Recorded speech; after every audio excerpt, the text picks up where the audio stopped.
Hi అండి. అందరికీ నమస్తే. నేను మీ గీత. Romantic boss part 27. వీలైతే ఈరోజు 3 ఎపిసోడ్స్ ఇవ్వడానికి ట్రై చేస్తానండి. ఇక నిఖిల్ రొమాన్స్ మూడ్లోకి వచ్చేద్దాం. ఇక నిఖిల్ కోపంగా ఆమె చేతిని పట్టుకుని బరాబరా లాక్కొచ్చాడు.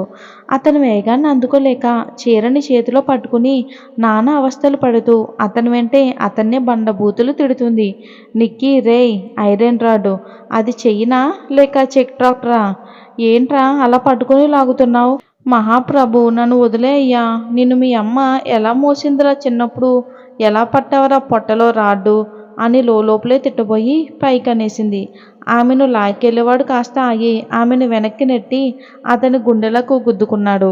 పొట్టు వంకాయ్ కాస్త నిఖిల్ హార్ట్కు దగ్గరగా తగిలింది. తలను గోడకేసి కొట్టుకున్నట్లు నొప్పి లేచి కళ్ళున గిర్రున తిరిగి పడిపోబోతుంటే పట్టుకొని కాల్లో కుదేశాడు. భయం కంటే ఎక్కువగా కోపంగా చూస్తుంది. ఏయ్ ఏంటే తెగ ఓవర్ చేస్తున్నావు? నేనా? ఎప్పుడు చేశాను? మీకంటే ఎవరు ఓవర్ చేయలేదు. రాక్షస రావణ, మీ అమ్మ అన్నది కదా నువ్వు రావణుడు అని. నిఖిత పైకి అనలేదు. పాపం పిచ్చిమయం కదా లోపలే అంది. ఏంటా చూపు? దెయ్యం కళ్ళు వేసుకుని. నాయి దెయ్యం కళ్ళు అయితే నైట్ వాటినే కిస్ చేస్తావురా. మాటలు రావా?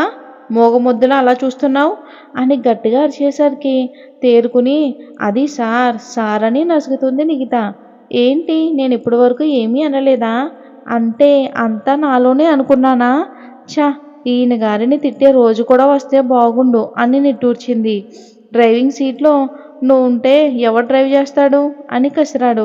వామ్మో అని నోటి మీద గుండెల మీద చేయి పెట్టుకుని డ్రైవింగ్ సీట్ నుండి పక్కకు జరిగింది నిఖిత. ఈయనే కదా కుదేసింది, మళ్ళీ నన్ను అంటున్నాడు ఈడియట్ అని లోపలే గొనిగింది. ఆమెకు ఒక సీరియస్ లుక్ ఇచ్చాడు. భయంగా బిత్తర చూపులు చూస్తూ సార్ నేనేమీ అనలేదే. వాట్ అని గట్టిగా అరిచాడు. ఏమీ అనలేదు అంటే లోపల ఏదో తిట్టుకునే ఉంటావు కదా. నో సార్ నేనేమీ అనలేదు అని 2 చేతులతో నోరు మూసుకుంది నిఖిత. చంపేసేలా చూస్తున్నాడు. కారుని ఒక్కసారిగా ఉరికించాడు. కారుని ఒక రెస్టారెంట్ ముందు ఆపాడు. అది చూసి అబ్బా ఈయన గారికి ఇప్పుడు ఆకలేంటి అని అనుకుంటూ కారు దిగింది. దిగగానే చాలామంది నిఖిల్ నిఖిత ముందుకు ఒక్కసారిగా వచ్చారు. దెబ్బ కదురుకుని నిఖిల్ భుజం దగ్గరకు జరిగింది నిఖిత. అతన్ని హత్తుకోబోయి ఈ జనం కంటే ఈయన గారే డేంజర్ అనుకుని బెరుకుగా చూస్తుంది. ఆమెలో బెరుగు చూసి ఆమెను దగ్గరకు తీసుకుని కామ్ అంటూ బౌన్సర్ల హెల్ప్తో రెస్టారెంట్ ఎంట్రన్స్ దగ్గరకు వచ్చాడు.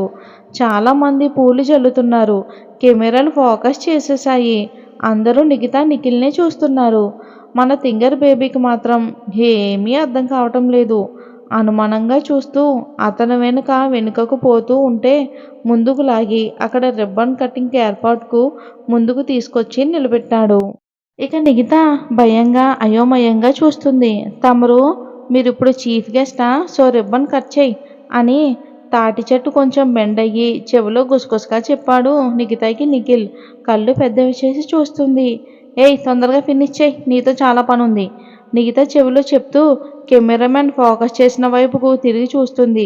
చాలా ఓవర్ స్మైల్ ఇచ్చాడు. మేడం కట్ చెయ్యండి అంటూ ఒక అతను ప్లేటు అందులో నైఫ్ చూపిస్తూ ఇచ్చాడు నిఖితకి.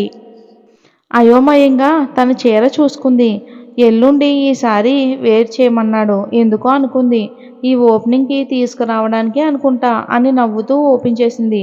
ఆ రెస్టారెంట్ లోపల హోర్డింగ్ అండ్ లోగో ఉంది. లోగోలో SCN అని ఇంగ్లీష్ లెటర్స్ ఉన్నాయి. అవి చూసి వెంటనే దాని చిట్టి ప్రాణం బ్రెయిన్లో నేమ్స్ వచ్చాయి. S అంటే శాంత, C అంటే చందన, N అంటే నిఖిల్ అని అనుకుంది. బట్ మన బ్రో, ఓ సారీ నా బ్రో, N అంటే నిఖిత అని ఉంది. ఈ రెస్టారెంట్ వెనుక ఒక మంచి కథ ఉంది. అదే బాబుగారు ఎప్పటి నుంచో అనుకుంటున్నాడు. శాంత కోపం రాదు, మన బీస్ట్ పిలుపు పొగరు ఎక్సెట్రా చాలా ఉన్నాయి కదా, రాదని తెలుసు. ఇంకా లాగినా వచ్చేది మన తింగర్ పిల్లనే కదా నిఖిత.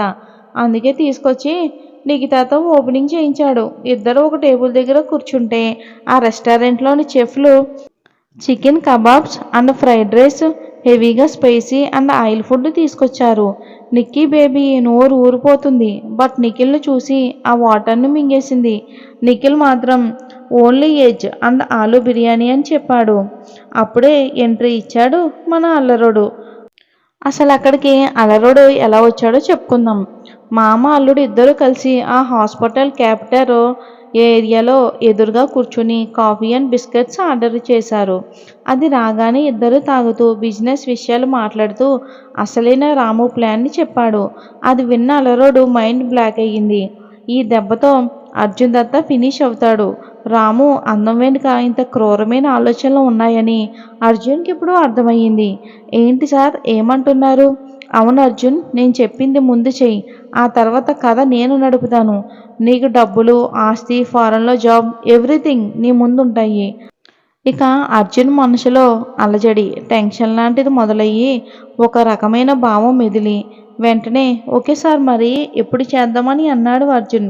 జస్ట్ 2 days అని ఇద్దరు సెకండ్ ఇచ్చుకున్నారు. ఇక అలా ఆలోచిస్తూ అర్జున్ రెస్టారెంట్లోకి వచ్చాడు. మరి బాబుని ఎవరు పిలిచారు? అతన్ని చూడగానే నిక్కీ ముఖం బ్రైట్ అయ్యింది. బీస్ట్ ముఖం బల్బులా మాడింది. హే రెడ్ మంకీ, హాయ్. బీస్ట్ భుజం మీద గట్టిగా చరిచి హాయ్ మా నిఖితని విష్ చేసి ఫుడ్ చూస్తూ చేతులు రబ్ చేసుకుంటూ వారిద్దరి మధ్యలో కూర్చున్నాడు. నిఖిత బీస్ట్ ముఖంలోకి చూస్తుంది. తను సైగ చేసింది. అర్జున్కు ఆర్డర్ వచ్చింది. యమీ యమీ అనుకుంటూ ఒక స్పూన్ని తిని ముఖంలో రంగులు మారాయి.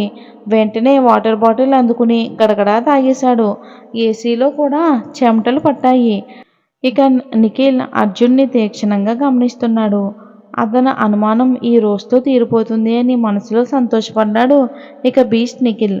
ఇక అర్జున్ ఒక స్పూన్ కొద్దిగా నోట్లో పెట్టుకుని తడుపుతున్నాడు. నా హీరో అది గమనించి వాటర్ తాగి వెంటనే సర్దుకుని ఈ ఫ్యామిలీకి ఏమాయి రోగం, అందరూ నాకే సైట్ కొడుతున్నారు. తండ్రి కూతుళ్ళు అయిపోయారు. ఇప్పుడు ఈ కొడుకు కూడా. ఓ మై గాడ్, పైనున్న గాడ్ నాకు ఇంత అందం ఇవ్వటం వల్లే కదయ్యా ఇంతమంది నాకు సైట్ కొడుతున్నారు అని తనని తానే హ్యాండ్సమ్గా ఫీల్ అవుతున్నాడు. ఇక అర్జున్కి ఆ స్పైసీ ఫుడ్ తినడం అలవాటుగా ఉన్నట్లు బిల్డప్ ఇచ్చి కష్టంగా 10 స్పూన్లు టకటకా తినేసి వాష్రూమ్కి పరిగెట్టుకుంటూ వెళ్ళాడు. నిఖిత కంగారుగా అర్జున్ని చూసి గోళ్ళు కొరుకుతుంది. అర్జున్ వెళ్ళిన వైపే చూస్తున్నాడు బీస్ట్. అసలెవరు ఇతను? బావ అనుకున్నాను. బావ అయితే కారం తినడు కదా. అసలు ఎక్కడ పడితే అక్కడ ఎవరు పెట్టినా ఫుడ్ తినడు. అతను ఎంత వెజ్ ఫుడ్డే తింటాడు. పైగా బావ పొగరు, రేంజు అంతా వేరేలా ఉంది. బట్ అలా తగ్గే చందు కోసం ఇదంతా చేస్తున్నాడా? ఈయన్ని చూస్తే నాకేదో తేడాగా ఉందబ్బా. బట్ బావ అయితే మాత్రం ఓ మై గాడ్, సారీ బావా అని మనసులోనే అనుకుంటూ తల తిప్పి నిఖితాని చూశాడు. నిఖిత నేల్స్ తింటుంటే ఏ నిఖిత ఏంటా పని ఈడియట్, హ్యాండ్స్ వాష్ చేసుకుని వచ్చి ఫుడ్ తిను అని కసిరాడు. నిఖిల్ను కోపంగా చూస్తుంది. ఏంటి అని కళ్ళెర చేశాడు. గప్చిప్గా వాష్ బేసిన్ దగ్గరకు పరిగెత్తింది. అసలేంటి ఈయన, నాకేమన్నా మొగుడా ఇలా అడ్డలేస్తున్నాడు? నెయిల్ తింటాను, ఫింగర్ కూడా తింటాను, ఏం తింటే ఇతనికెందుకో అని తిడుతూ హ్యాండ్స్ను రుద్దుతుంది. తిను, ఎవరు నో చెప్పారు నిఖిత? ఫింగర్ కాకపోతే హ్యాండ్ తిను. ముందైతే వచ్చి ఫుల్గా ఫుడ్ తిను, నాకు చాలా వర్క్ ఉంది నైటు అని ఒళ్ళు విడుచుకుంటూ వచ్చి హ్యాండ్ వాష్ చేసుకుని కమ్ ఫాస్ట్ అని వెళ్ళిపోయాడు. అదిరిపడింది. నైట్ పనా అంటే అదేనా? ఓరి దేవుడా, ఏదో బిడ్డని కనివ్వాలని చెప్పి రోజు నాకు దరవేస్తున్నాడు. ఏదో ఒకటి చెయ్యాలి అని ఒక్క సెకండ్ ఆలోచించి అదే కరెక్ట్, చిరంజీవి అన్నతో చెప్తే ఎస్ గుడ్ ఐడియా కెవ్వున కేక పెట్టి లోపల పిచ్చికొయ్య డ్యాన్సులు వేసుకుంటుంది. నిఖిల్ ముందుకు వచ్చింది. ముఖంలో ఆనందం ఉన్న పైకి మాత్రం విచారంగా పెట్టుకుని వచ్చి ఫుడ్ తినబోయి వాళ్ళ అన్న కోసం వాష్రూమ్ వైపు చూస్తుంది నిఖిత. బాబు గుడ్లు ఉరిమి చూశాడు. చప్పున తినది. వాష్రూమ్లోని అని పెద్దగా అరుపులు వినిపిస్తున్నాయి. అవి బయటికి వినిపించవు. ట్యాంక్లో ఉన్న వాటర్ అన్నింటితోని నోటిని క్లీన్ చేస్తున్నాడు హీరో. యా ఊ యా అని వాష్రూమ్లో పిడికిలు బిగించి బాక్సింగ్ చేశాడు గాల్లోనే, మంట కంట్రోల్ చేసుకోలేక. పాపం చంటోడికైతే తడిచిపోయింది. మరేం జరుగుతుందో ఈవినింగ్ వచ్చే భాగంలో చూద్దాం. స్టోరీ నచ్చితే లైక్ చేసి మన ఛానల్ని సబ్స్క్రైబ్ చేయండి. అలానే మేము పడే కష్టానికి ఒక లైక్ చేసి మన ఛానల్ని సపోర్ట్ చేయండి.